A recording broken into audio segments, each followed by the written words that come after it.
চট্টগ্রাম তাফসীরুল কোরআন মাহফিলের ২৫ বছর পূর্তি উপলক্ষে আয়োজন করা হয় বর্ণাঢ্য অনুষ্ঠানমালা, যেখানে বিশিষ্ট ব্যক্তিরা অংশগ্রহণ করেন। সম্বর্ধনা পাওয়ার মতো কিছুই করি নাই। আমি শুধু এতটুকু মনে করি যে কিয়ামতের দিন আল্লাহ তাআলা যদি বলেন তোকে মাফ করে দিলাম, এটাই সব থেকে বড় পাওনা হবে। এর থেকে বড় পাওনা কিছুই আশা করি না। কোরআনে কারিমের এই দাওয়াত আপনারা জানেন, গতকাল এখানে ফুরফুরা পীর সাহেব বলে গেছেন, আমার আব্বা এবং আমার চাচা দুজনই ছিলেন হযরত মাওলানা আবু বকর সিদ্দিকী রহমতুল্লাহ আলাইহির খলিফা। আমার ময়দান ছিল খুব ফুলে ভরা, কুসুমাস্তীর্ণ।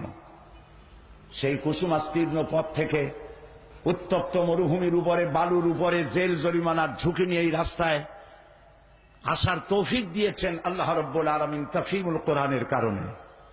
আজকে বলতে আমার দ্বিধা নাই, কোরআনের তাফসীর করতে গিয়ে আমার কোনো কৃতিত্ব নাই।